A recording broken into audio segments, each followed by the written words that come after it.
Welcome to Something Positive for Positive People. I'm Courtney Brain. Something Positive for Positive People is a 501c3 nonprofit organization supporting people navigating herpes stigma.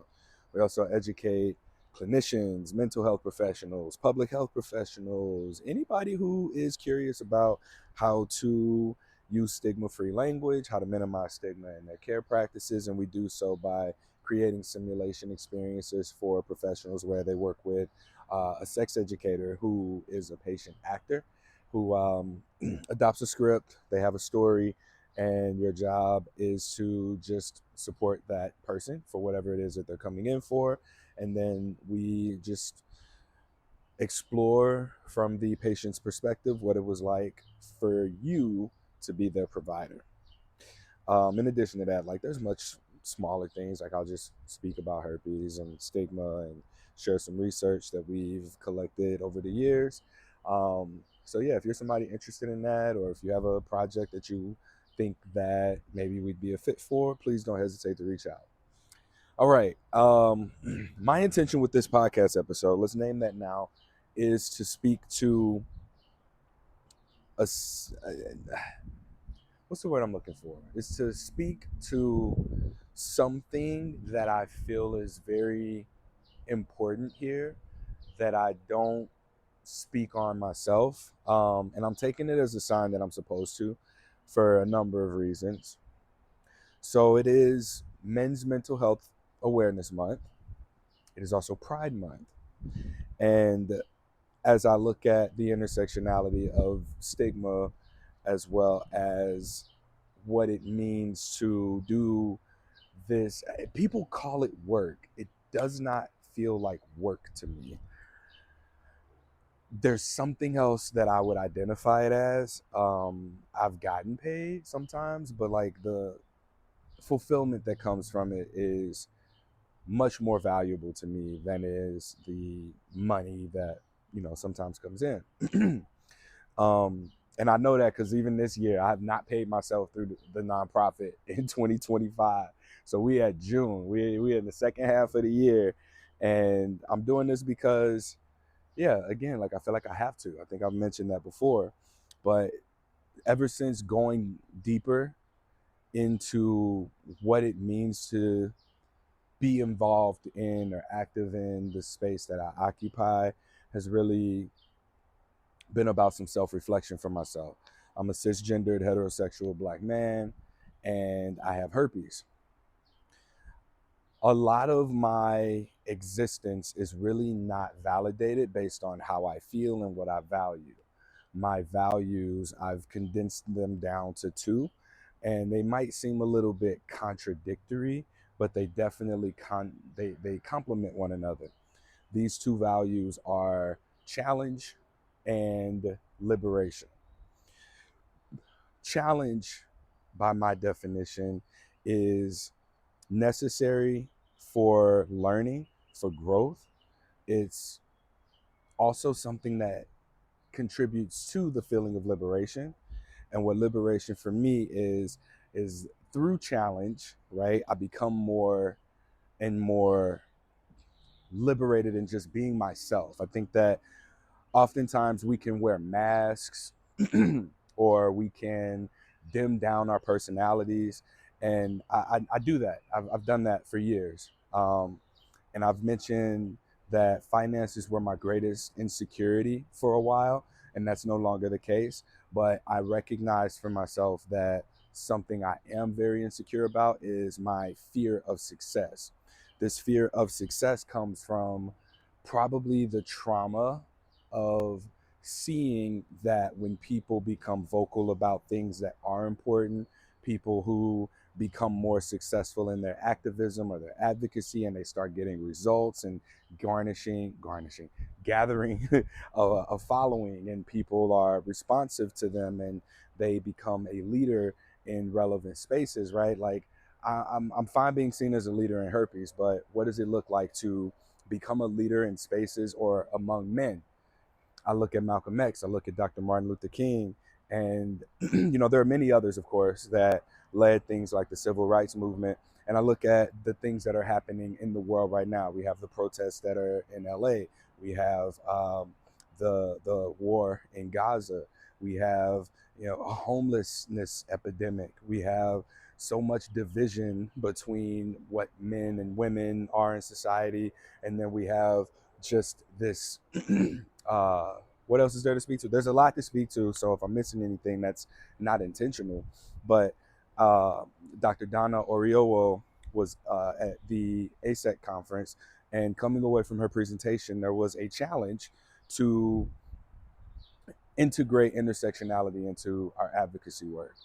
And as somebody who, I engage with Trump supporters, I engage with diehard liberals, like everybody on the spectrum of existence. And I'm finding that through herpes stigma, this is in fact something that we are able to, that does bring people together, whether we want to or not. And at this intersection, I've been able to get people on the same page about collaborative efforts for what it's going to take to minimize stigma, what it's going to take to be real with a partner about talking about not just your sexual health status or herpes status, but also relationships, talking about alignment, talking about what things do and don't go together between you and this other person. And that translates. I think that it's been a lot of practice for me over the years to be able to hold a space where someone whose identity might be more so aligned with their political views, like their identity not just being in their sexuality, but their politics, their identity in their relationships, their identity as a parent, as a sibling, as a partner, right? There are all these ways of existing. And I do this so well for so many other people that I've not really taken any inventory of it on myself. And I think that the ASEC conference, so ASEC stands for the American Association for Sexuality Educators, Counselors, and Therapists. I went to this conference because I work with therapists, and this is a place that I like to funnel people to. I enjoy being able to have access to resources that I know are going to be supportive to people beyond what's in my realm of perspective and what my offerings are. Yes, I have the yoga, I have the peer support calls, I have the yoga therapy. However, there's more beyond that than what I'm able to give people. And sometimes when we go down that rabbit hole of curiosity and interrogating curiously what herpes means to you, what stigma means to you, we come to intersections of identity that I don't feel equipped to be able to handle. Now, being at that conference, it was very affirming to me to, as a straight man, be in these spaces learning from queer individuals. This includes like play parties. I mentioned in the past having gone to the Sex Down South conference, working with and seeing presentations in public health. There are a lot more LGBT educators, and that, I guess to sum up, the best way that I can say is like these queer spaces. And what they've done is they've become like, for me, and I'm speaking for myself here, because I know that I've been afraid to say the wrong thing, and for so long I feared getting canceled or anything like that. And I intentionally over humble myself, especially in these spaces, so as not to, take more than what it is that I contribute to the communities. And I'm very mindful of that. So whenever I go into these educational settings, I really make it a point to be present. And what happened is that I recognize it's not just the education I'm getting, but I'm also getting inspired. I'm getting inspired by individuals who have had the challenge of having to learn to be themselves, and witnessing and experiencing the presence that they have because they are in process of liberation, not just in how they exist, but also in how their existence models existing for others. So I say that to say that queerness, while I'm myself, identify as a heterosexual man, queerness has in fact transformed, framed, and shaped my own relationship with what it means for my identity as a man, masculinity. And this is something that I think it's important to speak to, because I look at June as Men's Mental Health Awareness Month, as well as Pride Month.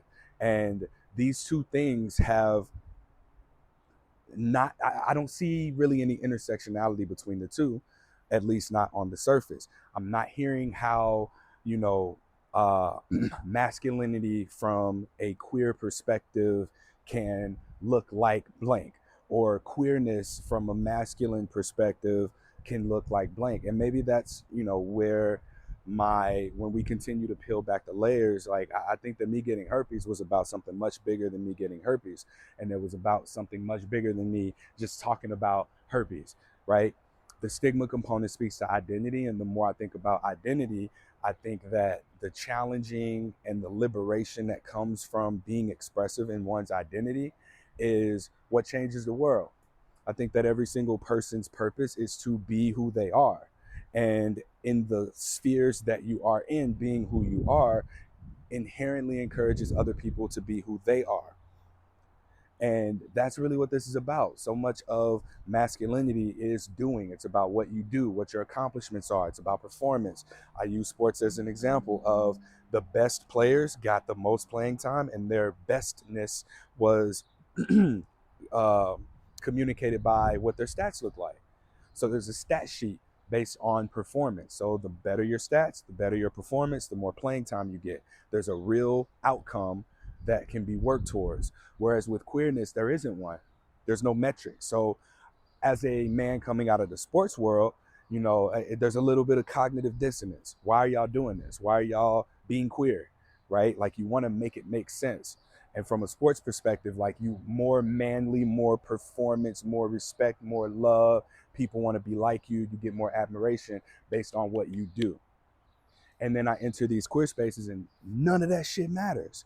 None of that shit matters. Don't nobody give a fuck about, how many blanks you got, how much money you got, how many bodies you got. Don't nobody give a fuck about that. Are you a kind person? Yes or no? Right? Like, do you care about what's important? Do you care about people's well-being? Do you perpetuate, promote just like the ongoing existence of human consciousness? Now that's like really deep level for me to say, like that sentence, but that's what I see. People care about the intangible aspects of self when I enter these spaces. And in these spaces, I'm primarily there under the educational piece because I don't know, I have some weirdness for myself around the fun stuff. Like I feel like because I'm not queer, I can't really engage in the fun stuff, whatever you want to consider that to be. And in the most recent ASEC conference, I want to shout out Jax. Jax and I, we had a little bit of a conversation where it felt like a little bit of a nudge for me to lean into this a little bit. But looking at how I do show up in these queer spaces as a straight man and maintain that integrity, I don't try and like make the spaces about me. I don't try and pull from and take anything away from there. I'm able to hold my straightness in a queer atmosphere in a way that I don't want to say is non-threatening necessarily, but it's very present. Present is the best word that I can think of for it. And I was really grateful for that conversation because it did, I think, like set off an aha moment for me to recognize just how much of my confidence and straightness and validation of my identity and my presence has been contributed to by queerness and by learning from Black women, especially in the sexuality education space. And as I have studied yoga, and listening to the book Outwitting the Devil by Napoleon Hill, one of the things that he interviews the devil about is about these structural systems that are run by the devil, or negativity, or just absence of presence, because a lot of shit don't make sense. If we look at policies, we look at politics, there is no consciousness in the politics that we're seeing right now, because if there were, then a lot of the things that are happening wouldn't be happening. And sex education is one of the solutions to the problems that exist within politics. If people are learning about their bodies, they're learning about how reproduction and pregnancy works, if they're learning pleasure, then what happens is they're given choice. And queerness is something that I see that directly challenges the status quo, and it also liberates people from these oppressive systems.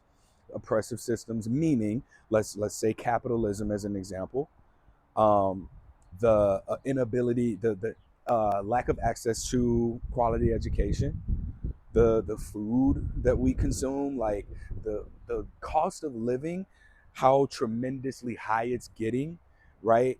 I I see, and I ain't got no fucking science behind it, but these are just things that I see that can make sense. You can do what you want with the information, but what I see is like the less money I make, the more likely I am to commit crime. The more kids that I have unplanned, the less access there is to abortion, regardless of the reason for it. And, I've always had my own beliefs and feelings about it because I'm someone who wasn't aborted, right? But that doesn't mean that my experience with that should be the absolute end all be all of what other people get to do with their bodies and their situations. And I think that a lot more people will and can agree on a lot of the topics under the umbrella of sex education if there was able to be mutual understanding, if the gaps were bridged. Because I see how on one end of the spectrum, people view the opposite end as just so extreme, just like the most extreme of the opposite opinions. And it's not that there's these extreme opposite opinions, it's a lack of understanding. We look at the media, I can pull up I can type in the same topic in my phone next to somebody who has a completely different algorithm than me, and we'll see completely different things. And that I use this example of standing across from someone, and I just throw what I drew as a 6 on the ground. One person's going to see a 6, someone else is going to see a 9, depending on where you're standing, depending on how you're looking at it. You might even notice the texture of the 6 or the 9. You might think it's a G, you may think it's an E, you may think it's a number of different things. And until we're able to like share, hey, here's what I see, what do you see, and engage with curiosity, then there's not going to be any sort of resolution. We just looking down at a symbol, if we can even agree to that. And I'm scared. I'm very scared. I'm scared of naming how not just revolutionary but evolutionary queerness has been to my identity as a man, my masculinity, how transformed it's been. I had somebody tell me, I was living in Portland. It was shortly before I moved away, 2023. I remember me and my friend Kevin. We were just chilling on the dance floor, holding our drinks, talking, just two-stepping. And this lady comes up and she goes, "Y'all have really safe male energy." And I remember I looked at her, I was like, "You just called me a bitch?" I was playing. I was playing. But it was a funny moment of believing. I didn't believe that. It was 100% a joke. But that's like something that some people would say and actually be offended by, uh, being called a safe male. And I've struggled with having that kind of an identity because of, I guess, what it represents. Like that's not how you get women. That's not how you achieve things. Like you need to be not a safe male, right? Because what that comes out to is that it equates more to softness, I guess, like not hardness, not ruggedness. Like safe male energy don't get you on the playing field when it comes to sports. Safe male energy doesn't get you the highest quality of women. It don't get you laid, right? These are the things that masculinity and manhood and manliness really value. It values results. And as I've entered queer spaces, I've had very much a like, I ain't gonna say not giving a fuck attitude, but the things that I used to care about so much have zero fucking significance to me now. My friends give me shit all the time. They're like, "Damn, Courtney, you played sports since middle school through college, and you don't even watch that shit no more." It's like, no, I don't. Like, it's just not important to me. And the things that are more important to me are this space. I value connection. I value relationships. I value validating the identities of others. I very much value learning and getting to enjoy queerness in a way that I'm not like making it my own or objectifying it or like, what was the word? Appropriating it, right? Like I still feel good about like not having tattoos, not having piercings, and just showing up as who I am. Not to say that those are the things that make someone queer, but for me, Like I've been living a queer identity, especially by Bell Hooks definition. I don't have access to it right now to be able to name what it is, but queerness outside of a sexual context, which it can be in sexual context, but the feeling of not belonging has held so true for me. And I think about not belonging in terms of my views and beliefs around sex. Like as someone who also like I don't just date outside my race. I've also dated within my race as well. But as someone who dates interracially, someone who likes anime, as a black man who is a yoga teacher, right? There's not a lot of representation of me for the things that I like. And I've always just felt like I didn't belong. My friends don't want to go out and be in places that I have no fucking desire to be. But because I want community, because I want companionship, I'm there. Like I would much rather just hang out with my friends the people that I like, and maybe we get some games, some drinks, and we just socialize. We had a music there. We had a house party. Cool. Or one of them EDM spots. I don't know why, man. When I was in Portland, that was my shit. I loved that loud ass electronic music and shit. But like that's my shit. And everything that I thought was like cool was considered white people shit. And the the thing is like, is it white people shit, or is it queer shit, or is it just like stuff that I like? You know what I'm saying? I don't know why I said you know what I'm saying. Ain't no reason for that. And I have this newfound relationship with queerness that probably I've had for the longest, but I never looked at queerness outside of sexuality until looking up these definitions and seeing that it is like I've lived a queer-ish existence, or an existence that has been shaped by queerness, if that's a better way of saying it for me. And I always would say, like, I remember thinking about this in 2022. Am I queer? Am I a queer person? And it was like, nah, like I don't like dudes. Like I gotta, in the words of David Wraith, I remember he said this. He was like, I have to obey the politics of what makes my dick hard. And I was like, you know what? That's a good way of putting that. And yeah, like that's my existence. And I think that having had the history of straightness that I've had, the straight identity and the life that I've had, it has put me within these rigid rules of what it means to perform masculinity rather than just be present with who the fuck I am, right? To over identify with anything is at one's detriment, because over identifying with a man, as an example, or over identifying as straight, right?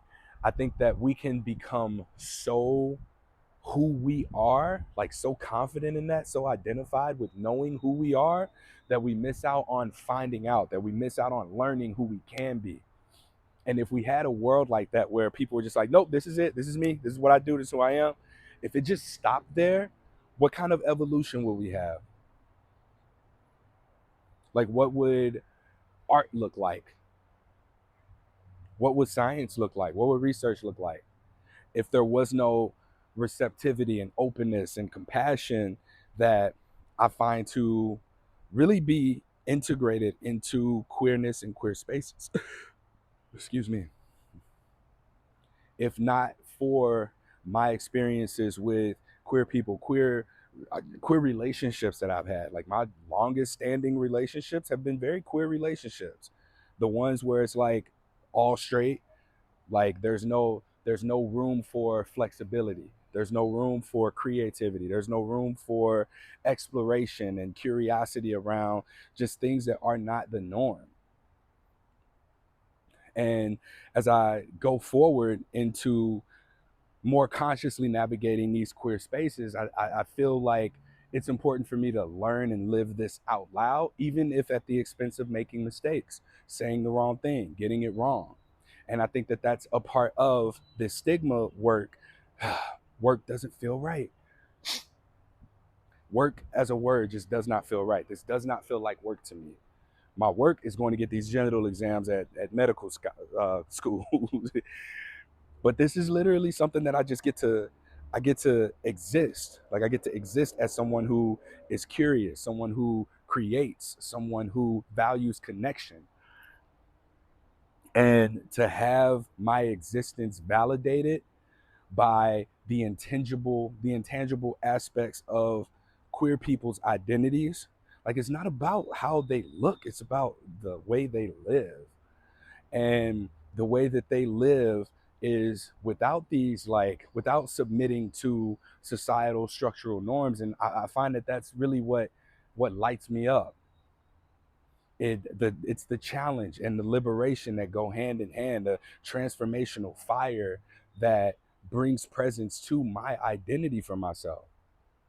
Ain't nobody judging me, ain't nobody telling me, Courtney, you wrong, like you're bad for that. Like I've been asked what I want, what I like, and it's very difficult for me to answer those questions because of my rigidity with straightness, my rigidity with the heteronormative monogamy rules that were in place. And I think about something that I've gotten over the years out of non-monogamy is a queer way of relating, queer ways of relating, whatever it is, queer ways of creating spaces, creating a safety container for sex to be something that is explorative and experimental. And this is a direction that I don't think that I would have gotten to without my herpes diagnosis and having gone through the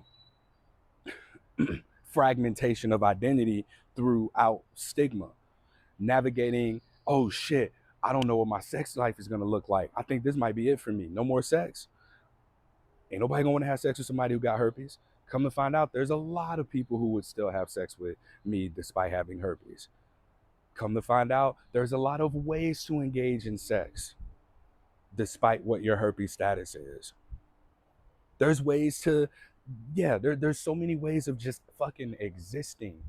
And I think about the spaces where it's been most safe for me to be vulnerable. It has not been in my relationships that I've had pre queer understanding. Like I've gotten more safety out of relationships that were queer or with queer people, especially emotionally, because growing up, I remember, man, it was not safe for me to say I don't know. And to say I don't know is a very vulnerable thing for me. Even throughout the years of this podcast and hosting something positive for positive people, a lot of this I haven't known. I just been doing the shit. I just been doing it. I've shown up and just consistently done it. And something that has, bitten me in the ass is as a kid getting in trouble for saying I don't know, having to learn how to get around that. Okay, well, I'm gonna say something. I'm gonna tell you what you want to hear. All right. Now that I've told you what you want to hear, fuck, I gotta make that thing true. Even if it was a lie or not, I have to make that thing true. And making that thing true sometimes comes at the expense of identifying a new truth or finding out, it makes me a liar. It's flat out. Like not being safe to say I don't know has created a sense of safety in lying, not telling the truth, being dishonest. And that's something that I've grown up with and grown into. Like, despite what the intention is, right? It can also translate into how you do relationships. Like, all right, I'm supposed to want this thing. Boom, external expectations. This is what I'm supposed to want. This is what I'm supposed to do. This is what I'm supposed to work toward. This is how I'm supposed to get there. And then, despite your nervous system, despite the messaging of your life experience being like, nah, that ain't it, because as human beings we have the ability to consciously choose what it is that we engage with, what we do, how we do. As long as we have sound mind, sound body, you can look up and be doing a lot of shit you don't want to do just because you think you're supposed to be doing it. What I've learned out of queerness, out of the sex education space, the space that is able to heal a lot of the damages that have been caused by political administration, history of medicine, history, period, media, health, all of these things. Through sex education, there is so much to be learned through queer, black sex education. That's how I've been able to be more firm and solid in my identity as someone who holds reverence for queerness. I'm not queer. I do queer shit.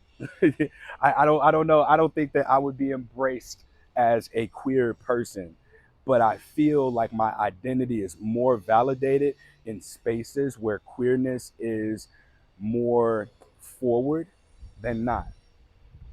And I made this call out, just I posted it to my close friends on Instagram, just like I was asking ChatGPT. I was like, "Am I queer?" Because this is how I've fucking been doing the exploration of things, of trying to understand things by like book definitions and whatnot, right? So ChatGPT knows my work history, what I do for work, the kinds of questions that I've been asking, etc. And so to have gotten the response, based on Bell Hook's definition of seeing around me that my environment and what I'm engaging with is not reflective of my identity, for me to have to go and create for myself these spaces where I can be emotionally expressive, where there is emotional safety, where there is the ability for me to align my beliefs and my behaviors, for me to actually have these spaces,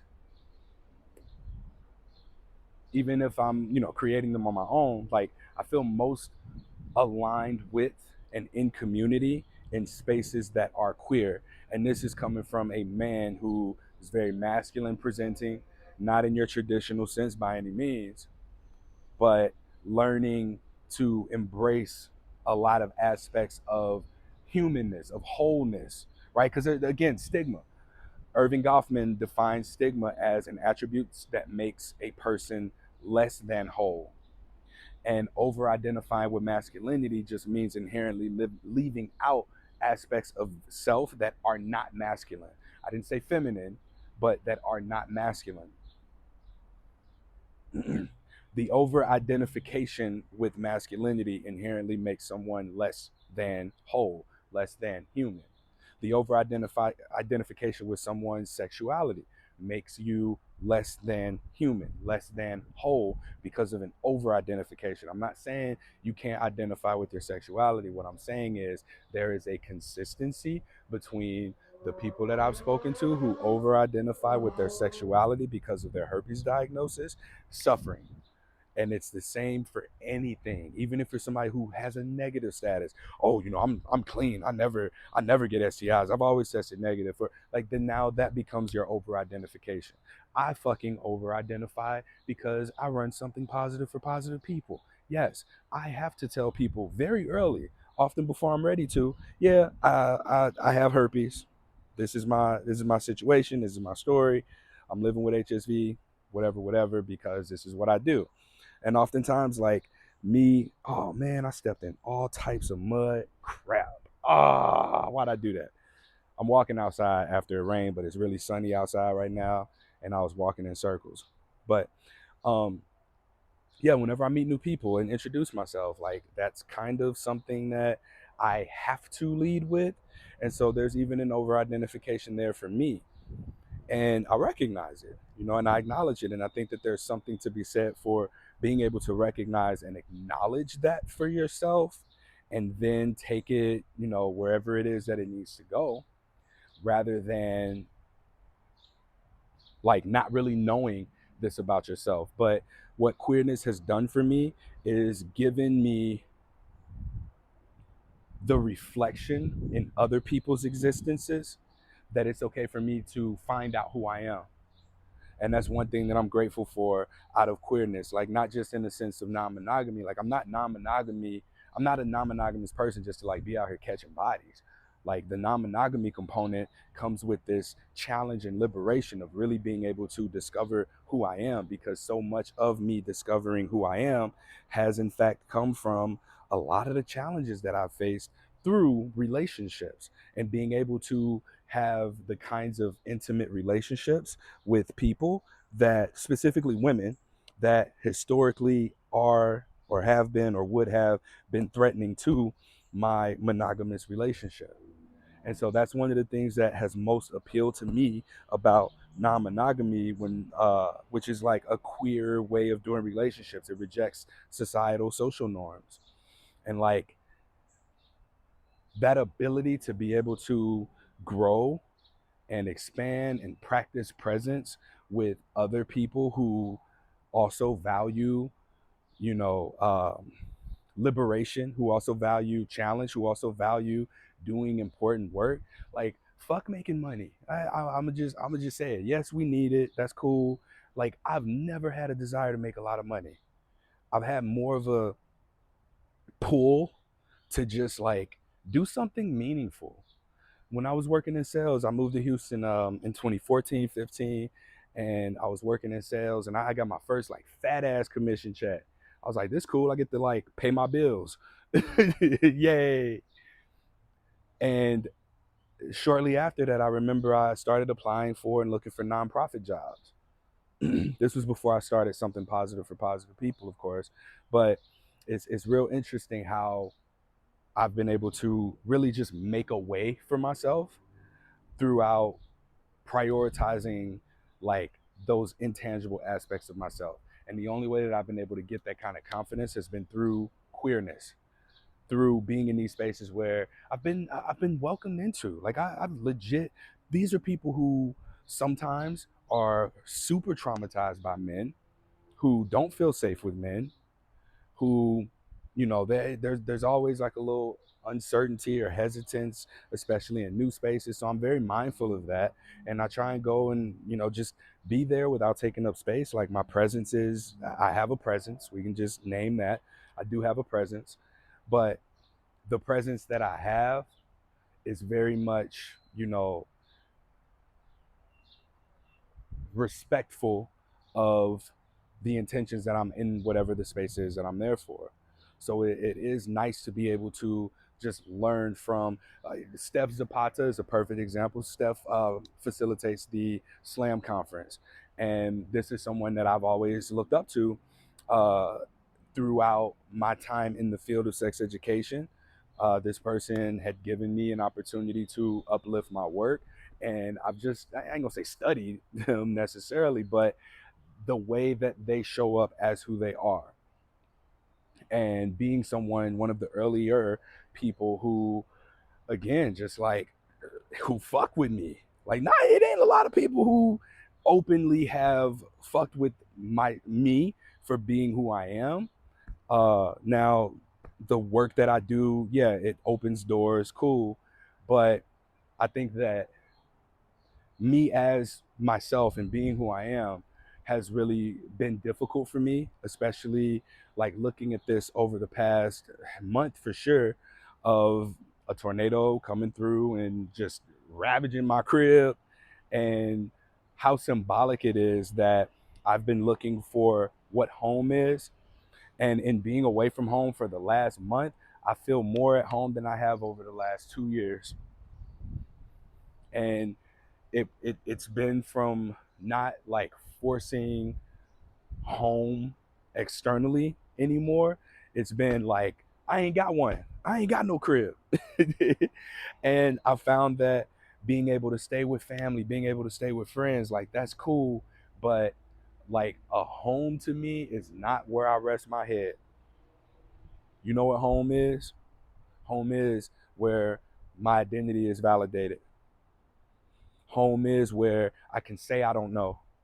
Home is the emotional safety for me to be able to say like it is important to me to blend these two seemingly not complementary things together, queerness and masculinity, and be able to say like I'm sure I ain't the first person to fucking think this or say it, but like I said, man, it's very scary for me to try and do any revolutionary ass shit. Like I have played small for years, and part of my motivation for playing small or not getting too big or not saying too much and staying in my lane and all that shit is because the people that look like me who have gotten big, who have gathered traction, they get assassinated, and then they warrant this, the opposition, right? Like the more positivity you have or you are, the more negativity you're going to inherently draw in. And I've been living this very under the radar life, like, and I was in a position for a while where I was just really working towards trying to have and be a family, but because that's what I thought I was supposed to do.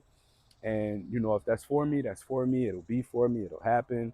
But I do feel like a newfound sense of freedom in that now I can be big without having to worry about nobody else. Like I don't have to worry about anybody using my family against me or no shit like that. I know how crazy this shit sounds, but like these are thoughts that I actually have. And I think that one of the most grateful things for me right now is having had all these things taken away from me. Like I have my family, yes, but like I ain't got no kids. I don't have a partner. I don't have a lease that I'm in. Like I'm as free as I've ever been, and I just so happen to get a little startup money from the insurance that I got from the tornado. So I get to live this bigger existence, and I think that part of this bigger existence is embracing through my masculinity the transformation that queerness has brought to me.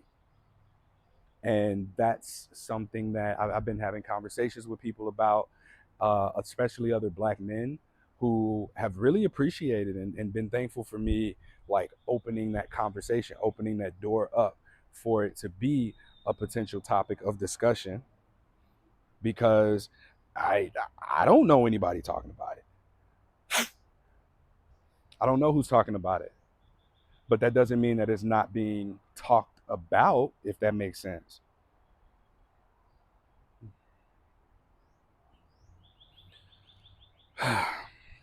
So I guess it's like my accountability podcast episode because it is important that I hold true to that. It's important that I maintain the integrity of the spaces that I enter. I find myself being very protective of these spaces. I do feel that maybe like that's part of my masculinity of protecting and allowing for whatever my actions are to be doing. Oh my god, that's an eagle or a hawk, one of them. Damn, that motherfucker huge. Sorry, I ain't mean to say that. I forget people be listening to this. um but yeah, I very much feel like a sense of, damn, maybe a sense of duty. People ask me, Courtney, what do you want? What do you want? I don't want anything. And I think about the last time that I was asked that question, and I still ain't answered the goddamn question. But like, it's not, life isn't about what I want, right? It's about what's necessary. What does the moment want? What does this moment call for? And if you scroll social media, you see exactly what the moment calls for. It calls for presence, it calls for leadership, it calls for connection, it calls for people to come the fuck together and be able to resolve a lot of these issues. Sometimes it doesn't call for action. We do so much shit that oftentimes the doing is not productive or counterproductive and just warranting a counteraction. What happens if we create stillness? What happens if we bring presence and we bring queerness, right? And challenge all this motion with stillness? What happens if we collectively in our communities decide on, all right, hey, here's a day that, and protesting, awesome, we're exercising our rights, but they don't give a fuck about that. Like the people who are in charge, the powers that be, that shit don't work. I was having a conversation with somebody about how protesting used to be.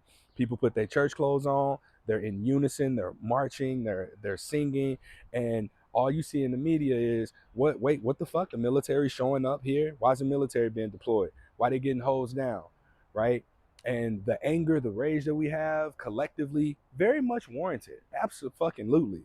But channeled into a way where that resistance cannot be met with anything but solutions. The only resistance you can bring is solutions. What happens if we all go do our shopping, the last week of the month, and we got groceries on deck and we got the clothes that we need? What if we just don't buy luxury items? What if we don't shop at, Walmart collectively? What if we don't utilize the Amazon, if we don't use DoorDash? Uber just talked about, aligning with Trump, one of Trump's policies. And I know a lot of motherfuckers who have voted for Trump who are like really regretting that decision. So if you one of those people who listening to this right now, then I think it's okay. It's okay. You made a mistake. All right. So now what we do is we commune and we do something different. We learn, we educate ourselves, all right? We listen to people, and we just like, sometimes the best thing that you can do is do nothing. And if you somebody who's big in the Bible, there's a Bible verse: be still and know that I am God. And all that is a recalibration for aligned action. Whatever it is that you do next from that place of knowingness, who you are, what you stand for, your action will be in alignment with what it is that your beliefs are. And as long as your behaviors and beliefs align, you good. You good. And in the name of good and in the name of like what's right, I think that everybody, we ain't got to see the pathway of getting there the same, but I know damn well we got the same outcome that we desire. We want peace. We want pleasure. Everybody here has had their pleasure threatened. If you listen to this podcast, it's because you got herpes and you think you ain't gonna be able to fuck no more. Or if you get here later down the road where this is like more stigma episodes, and you just so happen to step back and go, "Oh, what's this queerness and masculinity thing?" And then you find yourself here. Maybe not. Maybe you're somewhere else. But I do believe that it's important for me as a cisgendered heterosexual black man to acknowledge the lessons that I've gotten from queerness. And for a while I was thinking I need to do this big extravagant announcement thing, right? And I don't.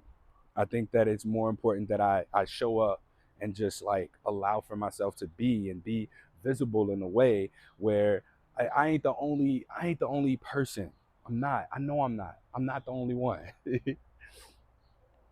I was asked a couple of years ago, why aren't there more men in the sex education space? And I didn't want to give my answer in that moment, but in hindsight, like I think about it, and it's like, well, it'll look different because there is no performance, there is no stats, there's no value in this that can be monetized and put on a stat sheet, right? But that's the point. That's not what it's about. It's not about that. It's not about performance. It's about presence. It's about giving people choice. It's so empowering in ways that I think a lot of people are ready to comprehend, but there's an unwillingness due to this division. And I do believe that at the intersection of pride and men's mental health awareness, there's something there. So I feel supported in the few people who I've shared this with. Shout out to y'all. Y'all know who y'all are. I don't want to get y'all canceled if I get canceled. But there's work to be done here, and even for myself, right? Like there's a lot of reflection, there's a lot of learning, there's a lot of unlearning, but more importantly, there's a lot of presence to be had. There's a lot of just being that needs to occur, becoming and being. These are very new words to me because they are not outcome driven. You don't get there. You don't just evolve and be evolved, right? Healing is an ongoing process. Being is an ongoing process. Loving is an ongoing process. And I see that now. And I'm not scared anymore because I don't have to fear for and be accountable for, anybody else in my immediate bubble. So the way that my advocacy looks, like I look for, more meaningful and productive ways of doing so. This might be a starting point, but I also think, man, like there are so many more creative ways that we can collectively make change if there are leadership voices that can align that are across different community groups. So if Courtney rallies all of the people with herpes and so rallies all of the people that are in their coaching circle and so on their influencer for their fucking skincare page, right? And we just call for collective action. All we gonna do is we ain't gonna block traffic. We're not gonna march. We're not gonna throw shit at cops. No, no. If it were my idea, I think that what we would do is not watch a season of sports. Maybe we don't use Spotify. Maybe we delete the Instagram app. Maybe like there's all these ideas that I got ideas, but also like I recognize like I'm one man, and I think a lot of people, for where we are in the world right now, I think about like voting, not voting, thinking that, well, it's just me. It's just my vote. Like my vote won't make that much of a difference. My voice won't make that much of a difference. If I do it this one time, it'll be okay. And I think that what needs to happen is that we need to recognize that we are responsible for a community. And there's a lot of men out there that if any of them feel the way that I feel, oh my fucking God. Sorry, train. I think there's a lot of men out there that if any of them feel how I've ever felt at one point of just not fitting in, like these are people who maybe believe that, who believe that they don't have a community, that they don't have anyone to be responsible for or accountable for, and therefore their decision making is inherently selfish because it's just them, or maybe it's just their family, and they think that if they don't take care of it, ain't nobody gonna take care of it. But I tell y'all, man, if y'all listening, right, like community is the cure. Community is the cure for all of this shit. Community is the cure for herpes stigma. Community is the cure for these corrupt ass politics that we have to endure and live in. Community is the cure for capitalism. But we can't have this every man for himself. And we can't be looking at Men's Mental Health Awareness Month as like, oh, men, we need sympathy. We're victims too. No, we can't have that shit. And as far as the pride in, like, this shit just looked like partying, but it's not. Like, the more I got into this, the more I'm seeing, like, it is in fact about revolution. Like, it's about the history of rebellion, of calling out inequalities and just wrong shit. And as men, like, we know what's wrong, but if we ain't got nobody to be accountable to, shit, I learned I can live off $1,000 a month. That, for me, that means doing these general exams 2 days a month, and I get to just go fuck off and do whatever I want to. And in a relationship, having a family, having a community to be responsible for, I have to do more than that. I have to become more than that because I am choosing to welcome in and bring into my bubble these community spaces that I'm so proud of, that have given me so much, and be someone who can hopefully, proudly represent these people in these places. And all of that to say, man, like, this is where home is for me. Home is in queerness. I've found home in queerness. Yes, as a straight black man, I have found home in queerness, in how I live and how I communicate and how I challenge the societal norms, how I challenge masculinity, how I challenge the fucked up shit that's happening in the world. And it's important that I do that. It's more important now than ever that I don't just stay in my lane of talking about herpes, but expanding more into stigma and being able to speak to, hey, men, we there is a lot for us to learn from queerness. There's a lot for us to learn from just listening to these women educators. And yeah, man, like I'm inspired. And this ain't no inspired in a sense of like, all right, I'm gonna make this post and then go away. No, this is in my being. So you may not see me doing much of anything, but you'll see it represented in my presence. You'll see how I carry myself and hold space in these settings where queerness is centered. And that's okay for me. Like, I don't gotta make it my own. I don't gotta claim it as mine, as part of it. Like, I can walk in these spaces and hold my straightness while simultaneously being witness to queerness and the expansiveness of it, and also allow for that to be something that liberates and challenges me.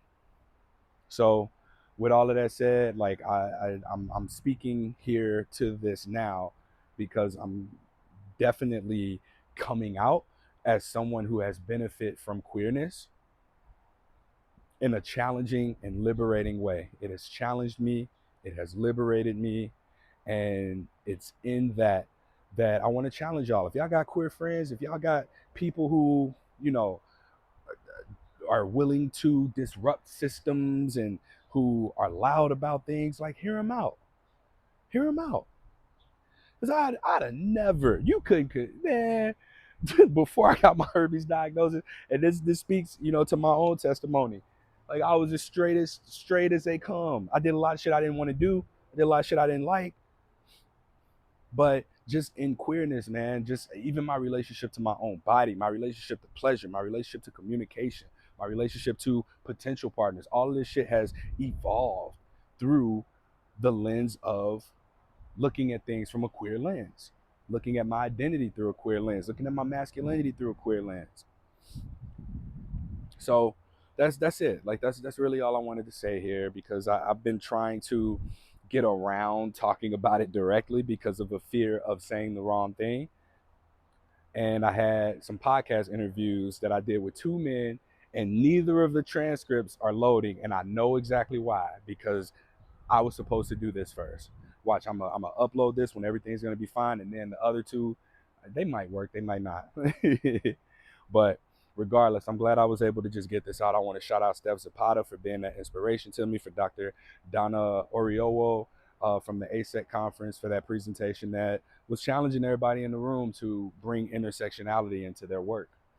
Because I don't think that I would have come home with this takeaway and at least like felt that call to action in a way that I would implement it, especially so quickly. So I thank y'all for listening. If this ain't for you, I understand. You can, you know, utilize whatever support resources you need, go on about your business. But if this is something that resonates, I encourage you to share it. Share it with a man around you. Share it with some queer people in your bubble. You know, uplift this. This ain't just about herpes no more. It's not all herpes. And while, you know, stigma is very broad, I think that this intersection of my own existence is something that speaks to the direction that this podcast is headed and the direction of the healing of this organization. All right. So we minimizing stigma across the board at all the areas of intersection that we can, through conversations, through healing, through being. And I want to just acknowledge the role of queerness in that as it relates to my masculinity. So that concludes this episode of Something Positive for Positive People. Please like, rate, review, share, subscribe to this podcast. I can't thank y'all enough for your support, for being here. Support groups meet Mondays, 7:30. There's a stigma support group for general people. Everybody welcome, 7:30 Central Time on Mondays. Just subscribe to the newsletter to get updates on that. We've got the second Monday of every month, the Atomic Living one. That's a men's group. We've got fourth Monday, I want to do something like live. Usually third Monday, I take off or move things around if I need to for any reason. And then Tuesdays are yoga. But again, just get on the newsletter, spfpp.org. Till next time, stay present.